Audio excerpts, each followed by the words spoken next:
Hi, I'm Debi Peverill, and you're listening to the TD1 preparation video for the Ontario Provincial TD1. We also have a video on the federal, which is a little more complicated.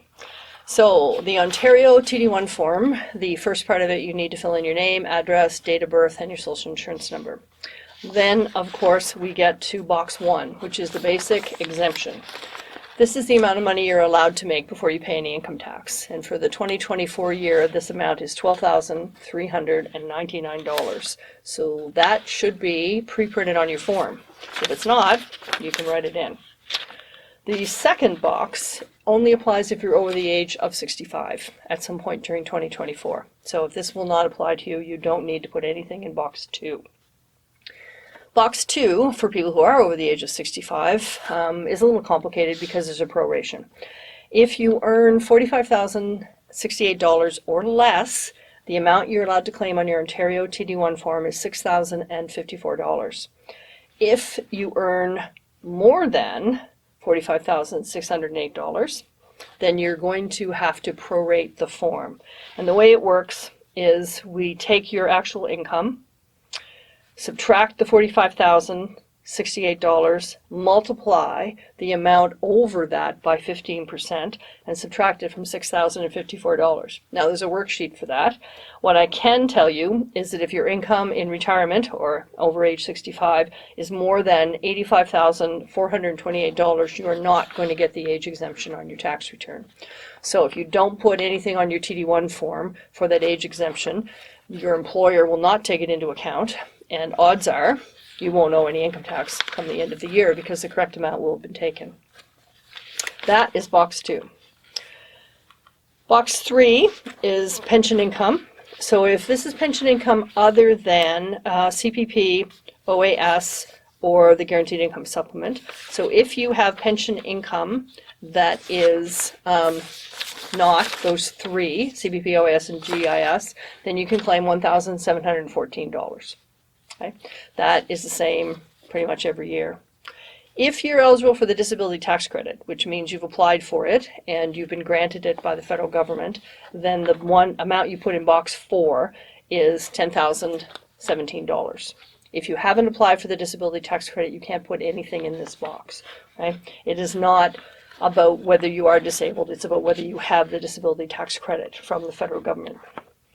Box 5 is about supporting a spouse. So if you have a spouse who has lower income, then you're going to be able to claim a deduction for them as well, $10,528.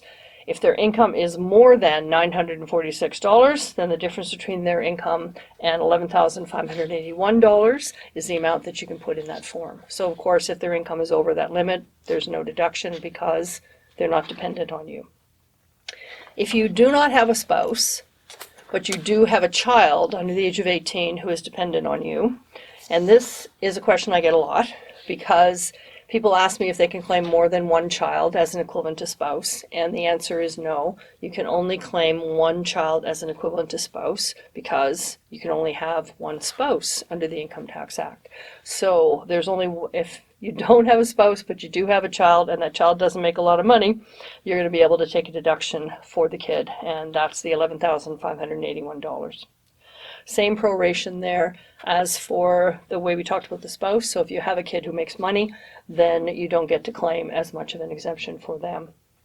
Box 7 is the caregiver amount, a dependent who is living with you, and there's a proration based on their income. So if you do have a dependent, we've talked about a spouse, we've talked about a child. If this is another kind of dependent who does not have very much income, then there's an exemption for you as well.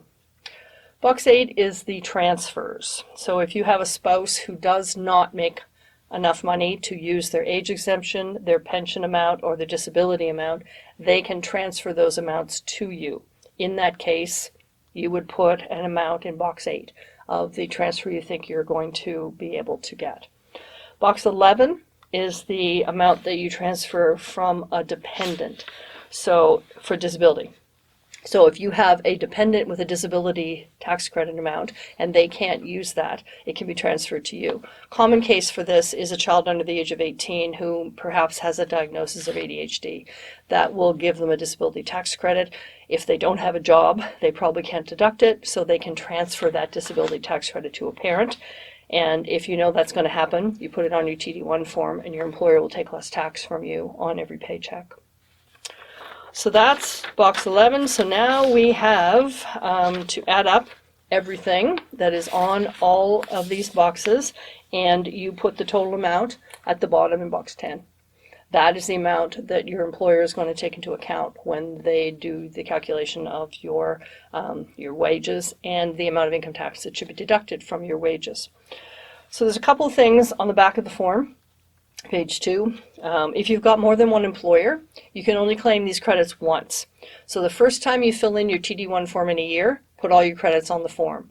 The next time you fill it in, if you change jobs or if you get an additional job, tick the box at the back that says I have more than one employer, and do not claim any of these credits again. You can only claim all these credits once on your tax return.